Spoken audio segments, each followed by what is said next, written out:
বাংলাদেশ সীমান্তে অবস অ্যালার্ট জারি করল বিএসএফ। ভারতের উত্তর পূর্ব এবং পশ্চিমবঙ্গে বাংলাদেশের সঙ্গে সীমান্তে অবস অ্যালার্ট জারি করেছে ভারতীয় সীমান্তরক্ষী বাহিনী বিএসএফ। গত বুধবার থেকে শুরু হওয়া এই মহড়া চলবে আগামী 31 জানুয়ারি পর্যন্ত। ভারতীয় বার্তা সংস্থা এএনআই এক প্রতিবেদনে জানিয়েছে, ভারতের ৭৬তম প্রজাতন্ত্র দিবসকে সামনে রেখে ২৩ থেকে ৩১ জানুয়ারি পর্যন্ত দেশটির উত্তর পূর্ব এবং পশ্চিমবঙ্গ মিলিয়ে বাংলাদেশের সঙ্গে মোট ৪,০৯৬ কিলোমিটার সীমান্তে এই অবস অ্যালার্ট জারি করেছে বিএসএফ। বৃহস্পতিবার সন্ধ্যায় বিএসএফ এর পূর্বাঞ্চলে কমান্ডের অতিরিক্ত মহাপরিচালক এডিজি রবি গান্ধী বিজ্ঞপ্তি জারি করেছেন। বিজ্ঞপ্তিতে বলা হয়েছে, ২৩ জানুয়ারি থেকে ৩১ জানুয়ারি পর্যন্ত বিএসএফ কে অত্যন্ত সতর্ক থাকতে হবে।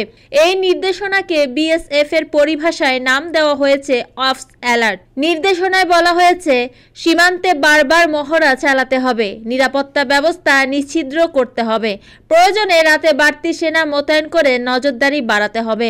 এতে আরো বলা হয়, এ সংক্রান্ত বিষয়ে সীমান্ত লাগোয়া গ্রামগুলোর বাসিন্দাদের ভালো করে বোঝাতে হবে, আর সেই দায়িত্ব নিতে হবে বিএসএফ এর শীর্ষ কর্মকর্তাদের, বিশেষ করে সীমান্তে যেখানে কাঁটাতার নেই।